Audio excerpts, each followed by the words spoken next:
Thank you. Excellent. Good evening, Councilwoman Torres. I don't know if you're actually, I don't know if it's Stacy at that one or you. Oh, yes, there we go. Excellent. Yeah.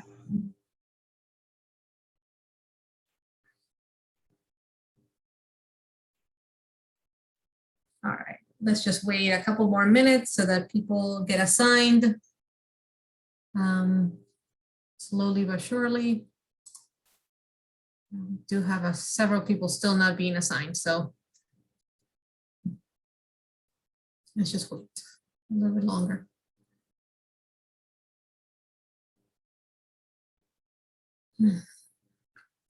And Taylor, do you know until when do we have?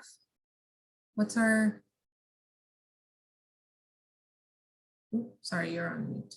I'm on mute. The meeting is over at 7:30. 7:30. Okay, thank you. All right, so let's wait 2 minutes until 6:40.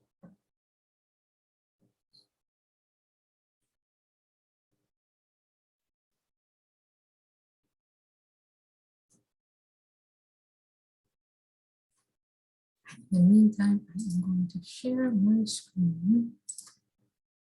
Excellent.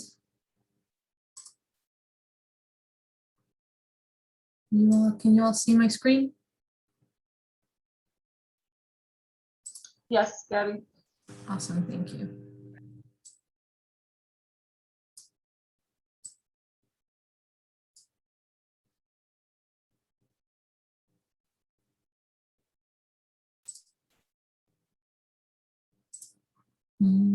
How do we do chat? So I'll make sure that we have, in case anybody. All right, I think that we can sort of get started. So thank you everybody for joining us this evening. If by any chance you're not aware, so that I am Gabby Cerrado. I'm one of the community designers for Southwest Denver, so I work in a lot of projects in the area. We also have Taylor Phillips, also with Dottie. She's in our planning team, right?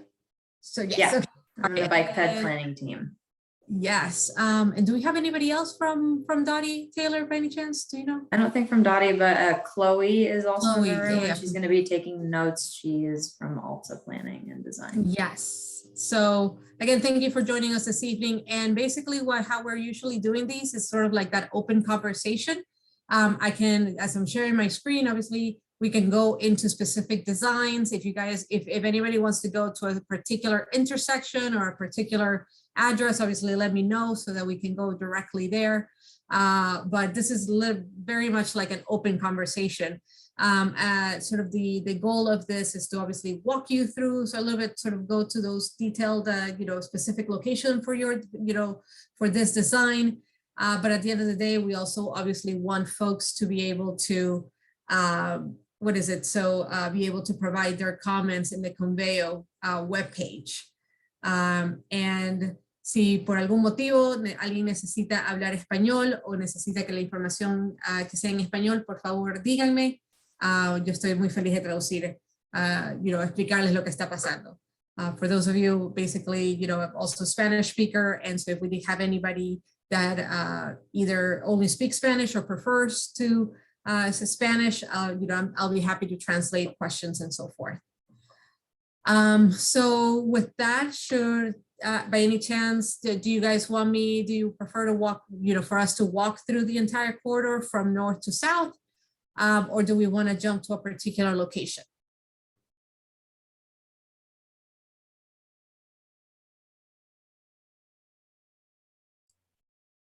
Oh, and I did not know. Thank you, Taylor, for letting me know that we have an interpreter in the room as well.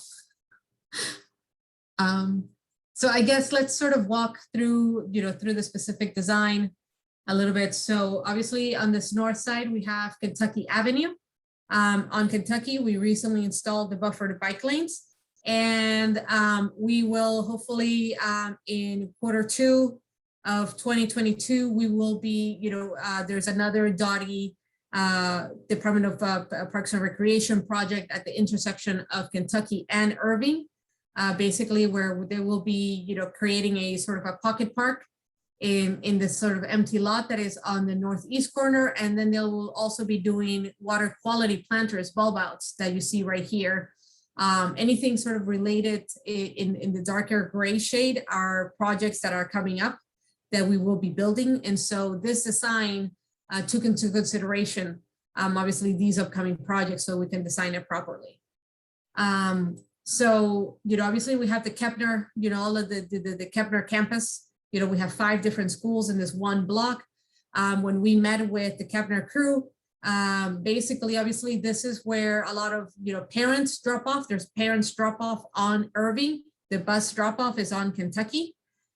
So this area gets pretty congested regularly during drop off and pickup. So it was very crucial for the Kepner school to have, to allow for this, for this area, to be able for folks to still be able to drop off. So in this area, we do have, it's a pretty narrow area. The northern section of this area, it's relatively narrow. So we're only able to do basically because we do have to keep that lane, that drop off zone right there. We have to keep it as a bike lane. So as you can see, sort of it goes from Sharrow to a bike lane to a bike facility on both sides. This is where Via Verde crosses. And so we have another Dottie DPR project taking place in this particular area, with this where you see obviously the sort of the darker gray that we'll be doing bulb outs as well. And a crossing, obviously we hear a lot that kids basically, just walk from the side, cross right here. So we will be making those safe routes to school improvements through there.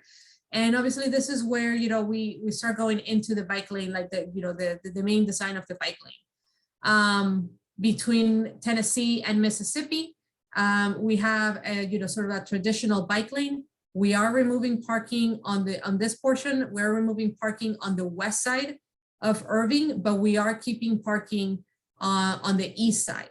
So we have, sort of that standard bike lane going southbound, and then on going northbound, you have the standard bike lane, and then you also have on-street parking available through here. So those are one of the comments, obviously, that we heard back from folks. This is, we do have, don't fully remove parking, try to address the speeding concerns first. So this is sort of how, your feedback obviously has reshaped the project itself. And if by any chance anybody wants me to stop, let me know. Again, I can go to a particular intersection, to a particular house, if you need me to. Then obviously, then we'll be doing intersection improvements at Mississippi and Irving. As you will see, we'll be doing bulb outs inside Irving. This reduces the pedestrian crossing distance. This narrows down the travel lanes as cars are approaching Mississippi. So obviously we will be reducing that.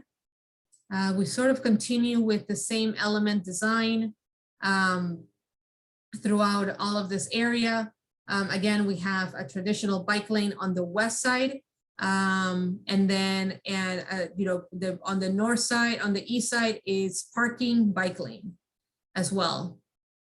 So we are keeping basically 50% of the parking from the original, based from the original designs. We're definitely hearing you guys back. And this is where basically we are shifting. So, right now between Arizona and sort of Tennessee, almost at Kentucky, parking is on the east side. And then basically south of Arizona, we are shifting it, we're shifting it to the west side.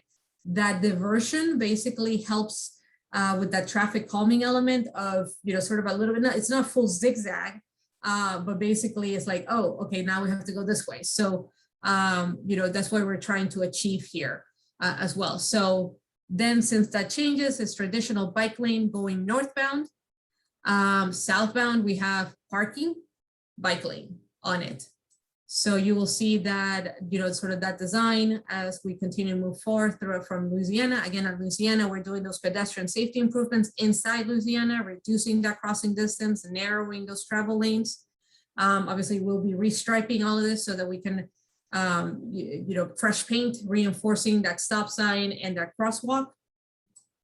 And again, we continue with sort of that similar design throughout the area. parking bike lane on the west, standard bike lane on the east. Same thing at Arkansas. And basically up until we go to Florida where we meet the other bike lanes. So yeah, Jamie, I see that you have your hand up. Yeah, I have two questions about the north end. Okay, north end, what street specifically? Starting back near the beginning near Kentucky. Okay. And then, so my first question is about that crosswalk to the park there. Is there going to be any kind of like flashing lights? Yeah, that one exactly. Are there going to be any kind of like flashing lights or anything like they have on Morrison right now? So that drivers are more aware of this crosswalk? So that's what we're working towards. We are pretty confident that it will meet our warrants for that rapid flashing beacon. Is that it has on, that is the one on Morrison, because that's a hawk. So that's sort of like a full signal that is only meant for pedestrian activation. For that one, our warrants are pretty high. And so, and because they're also they're very cost prohibitive. They're running about $500,000. Wow. They're pretty expensive, yes. So, but what ours, we have a couple of, actually in our last, in our new 2022 budget, actually there is a specific line item here for the Kepner campus Safe Routes to School. And so we will be partnering with our green infrastructure team, because these bulb outs, we are hoping to also let them be water quality planters. And pretty confident that we will be able to install rapid flashing beacons there. So they're the ones that flash, right? Yep. So because it's still 2 travel lanes, usually the bigger warrants are meant for collector, multi-lane roads. We, I think, the rapid flashing beacons hopefully will suffice here. But yes, so it is our intent to basically improve this, because that's what we hear, that a lot of kids cross through here, and we need obviously that safer crossing. And then my other question was also about these bulb outs. Obviously, so I'm primarily a bicycle rider, and I live very near here, but I don't use Irving because of the speeds, and I've had a lot of bad experiences there.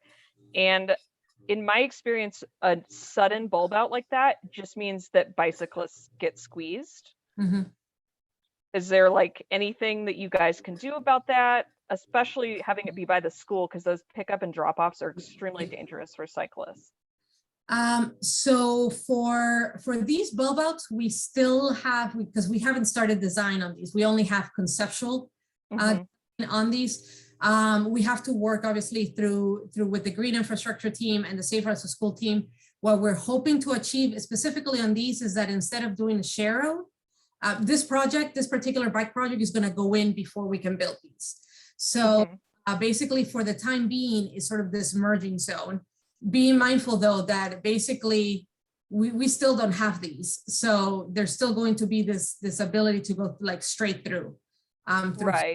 Right, for the interim. But it is our hope that basically when we start design of this is basically bringing the bikes up for this little segment and then bringing them back down. Okay, great. Yeah, so that's what we're hoping to do. Once we can't say that for sure right now, because we haven't started engineering design, but that's our intent. For these over here is a little bit more, it's a little more difficult, because unfortunately they were already closer to 100% design. So we, right now the bike lanes end right here. So we're still trying to figure out a way to basically bring bicyclists up, if there's any wiggle room in the design, so we can bring the bicyclists up for a protected intersection. Okay, yeah, so long as you're thinking about protecting bicyclists where those bulb out, that's great. Right, yep. Thank you. Yeah, absolutely. And I see Eno Shahi. I don't know if I said it right, I'm sorry. That's okay. That's just our username on our computer. Oh, okay. What kind of, where do you want me to go, and what kind of questions do you have? Yeah, thanks for this opportunity. I'm interested in more in Irving in Florida. If you could scroll back the other way. Yep. Wait, I went too far. Right here. Okay. So I was here for meeting 1. I kind of missed out on the content on meeting 2. But I can see Florida and Irving from my front yard. And just so I understand, the black dots here are physical barriers, is that correct? They're going to be, yeah, sort of flex posts in the area. So my understanding in meeting one was that flex posts were originally going to be constructed all the way up and down Irving to create sort of a visual barrier for drivers to sort of, in their minds, slow down.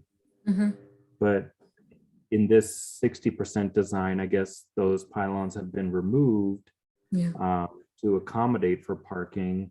I'm not convinced that this design really addresses speeding at this intersection, particularly because one, I've witnessed 3 accidents on the street from my house or have been there just thereafter. But 2, also my neighbors and I feel that a lot of people will sort of drag race from this intersection, northbound and southbound. And on Irving, right? Yeah, on Irving. So it causes a noise problem, but it also causes, a potential accident problem. Absolutely. Where, you've listed that a high on the street that was at least recorded at the time that this project was undergoing its research phase is 35 miles an hour. And the goal would be 20 miles per hour or less per your slides. However, I don't feel that this design is really addressing people, on a Saturday or Friday, Saturday or Sunday night, more like Friday, Saturday, driving their trucks up and down Irving to avoid federal, especially these slammed trucks with catbacks driven by teenagers being drag racing up and down the street, especially the minute that light goes green. And I had sort of indicated that maybe a roundabout, but more importantly, maybe some speed humps would sort of address that problem here. Has there been any conversation around that? So, after our previous meeting, we had a lot of comments, a lot of feedback about basically the original design. And it was sort of, we have to sort of accommodate, try to figure out how to compromise between the need in order to establish the vertical elements of a protected facility. We need 3 feet in order to install in each side of the road, so 6 total, in order to install those vertical elements, those element barriers. If we basically, when we start reducing that, or when we start doing it like within 2 feet or 1 feet of that buffer, the chances of people basically running them over are higher, which then induces higher costs for replacement. Like, our crews have to be out there constantly trying to replace these. So we need those 3 feet in order for them to last a little bit longer. The feedback, that we got from a lot of residents is that, a lot of the houses along this corridor are multi-generational houses. They are workforce houses, for folks that, in construction sites, or, we have, a lot of like family members living in one house. And so while they try to park obviously on the driveways, some of the times they just can't. So we were trying to find a compromise between basically being able to install a bicycle facility in a collector such as Irving, and still try to provide sort of that potentially that comfortable facility on it itself. So that's where this is where we landed, because we need those 6 feet in order to add those vertical components, which, visually slow, it forces people to slow down because people don't want to scratch their cars. Not just randomly, but just ongoing. They don't want to scratch their cars, and so forth. Regarding the speed humps themselves, that, Dottie is still analyzing, where and when can we install those. It's a little bit bigger discussion with our emergency departments and our operations crew, because obviously speed humps, the moment, I know many other cities have installed these, but unfortunately Denver hasn't. So it has, for us is trying to tell people that it's or convince our fellow departments that it's not that big of a deal, because Lakewood, Golden, Boulder has them. But from the, we're still trying to figure out, we're testing them out in a couple of other locations, in a couple of other neighborhoods coming up in 2022, so that our other departments can feel comfortable with the concept of installing them all over the city. Because basically from our emergency vehicles, basically it's like, we have to get to somewhere really, really fast, and we have to speed down the road. If you have these, then you're slowing us down when we're responding to emergencies. From our operations team, Irving is one of those streets that obviously, if we have a snow event, it gets plowed right away. It's one of our main corridors, because we don't, obviously it's a collector, and we don't want everybody to be jumping on Federal. We want that local connectivity, because when you're just trying to go north to south a couple of blocks in a snow event. So snow plows are, our operations team is concerned that they hit these, and basically we're destroying the speed humps when we plow or something along those lines. So we are piloting speed humps in 2022, and we need to basically, once we get the green light that we can install these in other areas of the city, that's when we basically will come back and analyze where can we install these, where does it make sense, so we can address those speeding concerns that we have primarily in the western neighborhoods, because obviously our roads are a little bit wider on this side. So I hear what you're saying. You need 3 feet for the pylons. Operations doesn't want to wreck their snow plows. And yes, it's true. I just saw 2 police officer cruisers 2 days ago speeding down Irving to get somewhere with their lights. But at the same time, I still want to strongly emphasize that if they are pushing back, that they don't want speed humps in this area, so that they can get from one place to another to address any emergency, which I completely agree would be an emergency if they're going that fast. I would really somehow want to request that they also enforce this problem of really loud trucks driving up, not just trucks, but it's usually some sort of boarded up truck, like pedal to the metal, going by my house for no reason whatsoever, other than to prove that you got a big truck. It's highly annoying, since I'm just trying to enjoy my backyard. I even wrote an email to the city, and the only thing that they can enforce from a neighborhood citizen perspective is construction noise. So this really puts us still in a tight spot. And if you're spending all this money to improve a street in this way, to slow down speeding, there needs to be some other outlet for which to address this problem, at least from what I understand at this intersection, because I only live here. Gotcha. Okay, no, I appreciate your comments. Obviously, we're taking notes, but we also actually have Councilwoman Torres on the line here in this room as well. So we can certainly sort of potentially, Councilwoman Torres, we can try to follow back after this meeting and try to see if we can work with our police department and see what kind of enforcement, if any, if they can do something on. Specifically, you're saying Saturdays and Sundays are usually sort of the Well, so I've been gone for 3 months. I'm a travel nurse, but now I'm back. It just seemed, at least the times during when Federal had to block off on each side. Gotcha. They went over to Irving. Yeah, they would. Well, even before that, they would go over to Irving. You would have all the food trucks on Federal. People wanted to go out and about to show their cars, whatever. They would take Irving to turn around somewhere, but while taking Irving, they would speed as fast as they can to show off their rims, how loud their engine is, how loud their catback is. And it's really disruptive to this, what seems to be a tiny neighborhood just off Federal. Okay. That's good to know that basically, yeah, I mean, while DPD try to manage the situation on Federal, basically pushed it to Irving. Actually, that's probably the first time that somebody has mentioned that this has happened. Basically, it's spillover effect, right?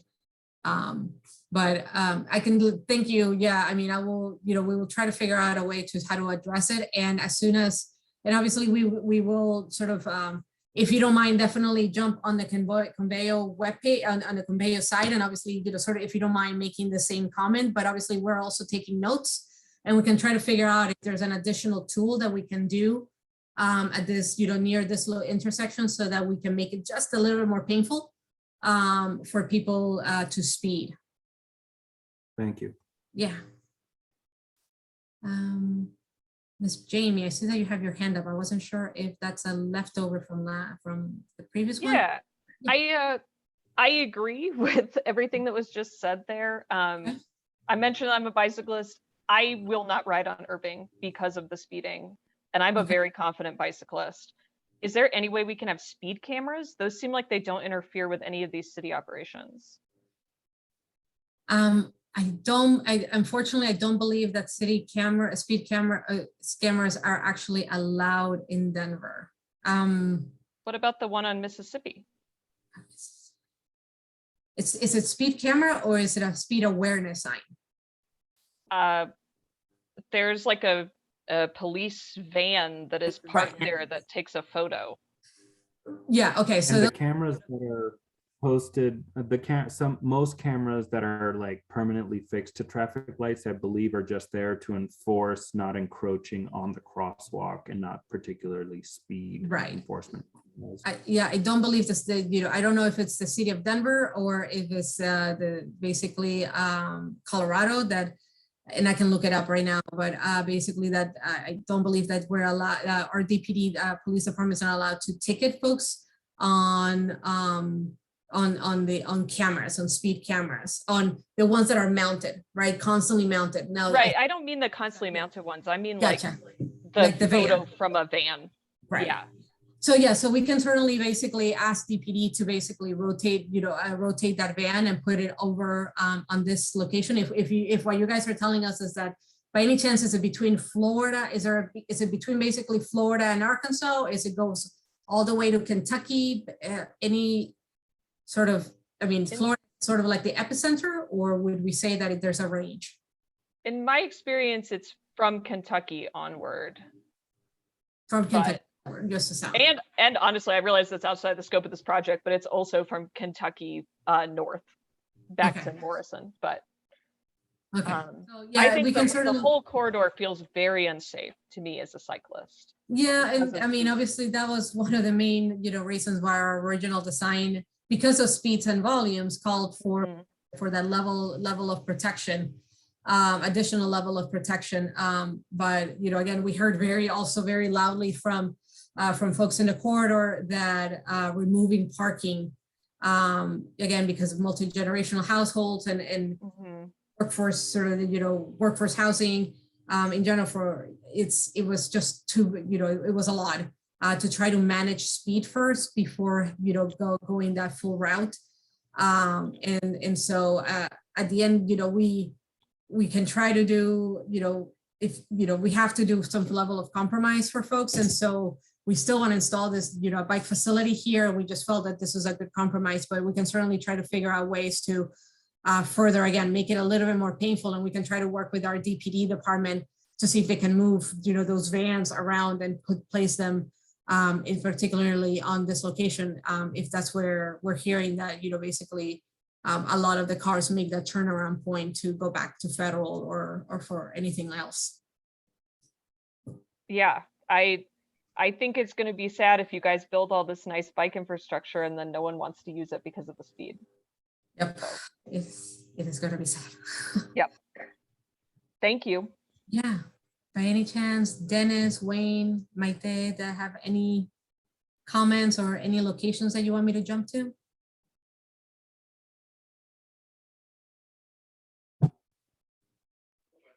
Hey, Gabby, I have a question. Hey, Dixie.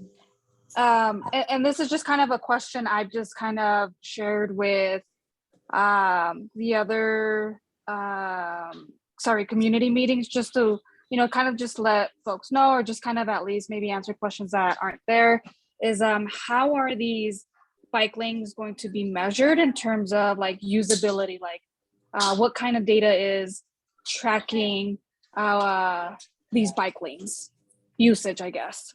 Yeah. So obviously, it's a little bit different as we now start heading out into the suburbs, like the suburbs of Denver.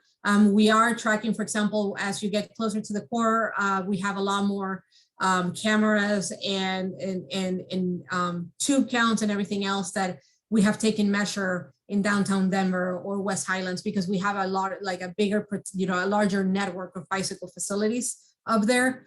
And so as we continue to move south, our efforts are going to stay the same of tracking, how many folks are using it. But we also know that in order for us to know, like have an accurate picture, we kind of do need to have that sort of not fully completed network, but a pretty connected network. Like if we don't have, like, if that's why we finished, Kentucky, for example, right? We can definitely try to measure Kentucky a year after installation, but because right now there's limited connections, north to south connections, safe and comfortable north and south connections, we know that we're not going to be getting the most clear picture about how utilization is going on Kentucky. So as we continue to build this network, basically what we're hoping for is a few years down the road, and we have Kentucky, we have Irving, hopefully by then also we have Stewart, and we have a more connected network. Then we can start actually placing the same elements that we have right now, that how we measure in downtown, and in Cap Hill and all these other neighborhoods here in this area as well, so that we can have a better picture of this is where we started. Not knowing, I mean, right now we have some pretty basic data about which corridors our bicyclists are using, because it's part of a larger, larger scenario, sort of like the same way, through your phone, you track your efforts when you run or stuff like that. There's apps that actually sell the data to cities for that. And we have a general idea of which corridors our bicyclists prefer to use over others, but it's not 100%, it's not accurate. That just gives us a glimpse. So, we have some level of data. We kind of know which corridors they like to use, but obviously we need that robust data in the same way that we're tracking in our other corridors that have a more connected network. So it is our intent to go down that route, but it won't happen a year after installation, because we still don't have a connected network.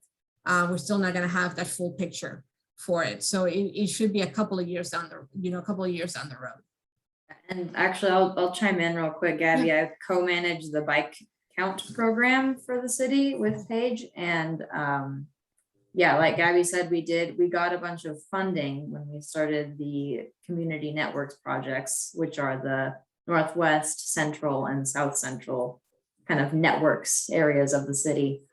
We got a bunch of funding to do before and after counts on those projects when we started them. And I am working on collecting all of that data right now. And we're hoping someday in the near future to be able to expand that program to be able to do the same kind of analysis in the West Denver Safer Streets areas. Yeah, the biggest constraint obviously right now with that is money, funding, to be able to deploy the counters and staff or consultant time to analyze the data and do all the work that goes along with that. But yeah, it's definitely something that's on our minds. It's something that we would like to do. But yeah, then Gabby did talk about a little bit about like the Strava data and the Gabby, you're sharing your screen. And the we do have, there's a bunch of different companies out there that share location data from cell phones, so we can use that as kind of a proxy we can at least see increases in folks who are using those applications and those programs. Thank you. I think this at least gives them insight into, kind of how where we're at in terms of benchmarking everything and just kind of giving everyone an idea, and at least provide some transparency with the bike lanes too. Any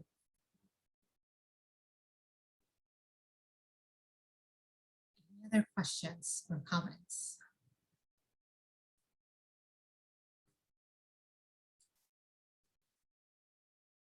So if by any chance anybody wants to jump to another room, so two things, obviously we're going to be here until, for the next 15 minutes or so. Again, we are trying to obviously gather as much feedback, as much comments. We're taking notes right now but it would be awesome if you guys can also go to the Conveyo page. You know, that you see the bit.ly right there. The WDSS is in capital, so it's sensitive that way, bit.ly's. So definitely please go in there, reiterate your comment there, so that obviously we, we'll make sure that we'll tell the team, but obviously to make it a point across. If by any chance you want to have more than one-on-one, or if you want, or if by any chance one of your neighbors was not able to join us in today's session, and wants to schedule a one-on-one, please, contact us at either by email, bikes@denvergov.org, or scheduling those, a specific office hours. The team will talk to you one-on-one. Again, that bit.ly is sensitive to capital letters, so the W, the D, the S, and the S are capitalized, or call our project hotline. And please share this with your neighbors. All comments need to be submitted by January 2nd, and hopefully the construction is in fall 2022, completion with 2023. If by any chance you want to jump to another room, basically I think you can hit somewhere in here. Somewhere you need to go back to the main session and then say to be added to another area if needed. I'm not 100% sure. Gabby, I think if you go to the bottom where it says breakout rooms, you should be able to choose a separate breakout room if you click that. Oh, yeah, okay. And also, sorry, Gabby, I don't need to keep interrupting you. The bit.ly is not case sensitive. I tried it without, no, it's not. I tried it without the capital letters and it worked the same. Bit.ly changed that, thank God. Jesus, that was so annoying. Awesome, so yeah, so just go right ahead, type it in. So yeah, so if you guys want to jump into another room, definitely, but we'll be here for the next 15 minutes and we'll be happy to answer anybody's other additional questions or comments.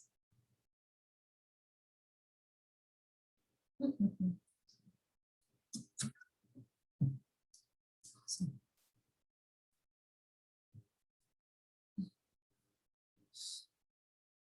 Oh man, yeah, thank you for telling me, Taylor. I totally forgot. I had to jump from the West Colfax meeting to over here. And that one was also very fun. Yeah, for a second we were like, where's Gabby? Taylor, are you okay with leading the breakout room? And I was like, I mean, yeah, I guess. Yeah, that one was a little bit of a mess. Not a little bit of a mess, it's a lot of questions. Yeah. So that's funny.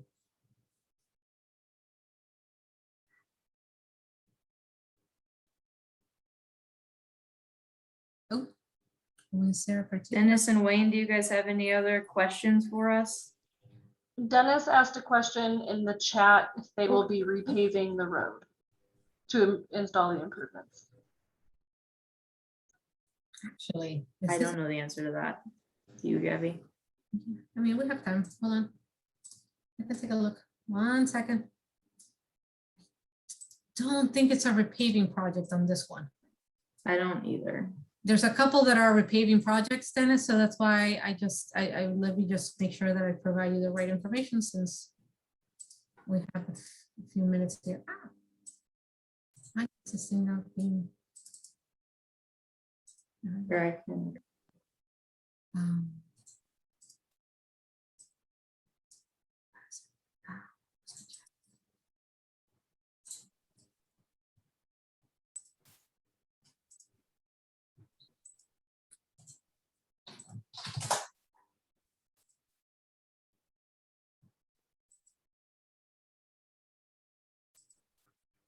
Oh my goodness, my computer's driving me insane. Oh, and as for, sorry, I just saw the timing question too. This, we don't have like exact dates yet, but construction is probably fall 2022 to early 2023.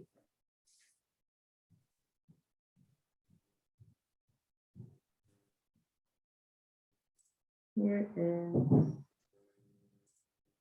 5-year paving plan.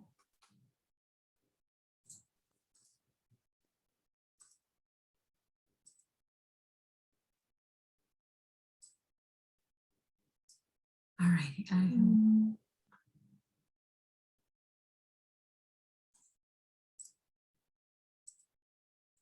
It does look like it is actually north. Oh wait, that's not part of this project. North of Florida will be repaved Oh, okay. in 22. Nice. Excellent. Thank you, Taylor. But yeah, not any of the segments south of Florida.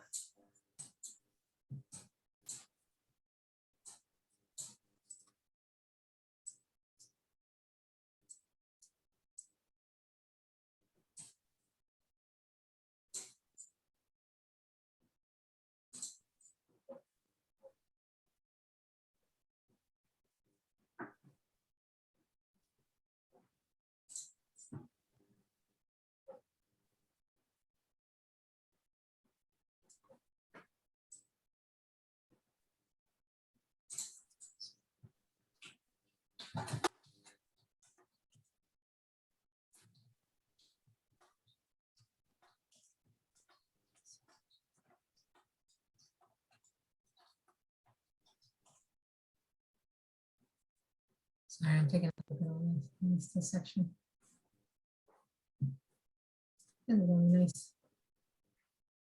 And that's just really improved.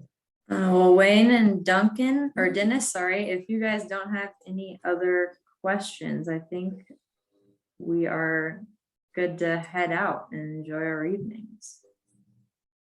Yeah.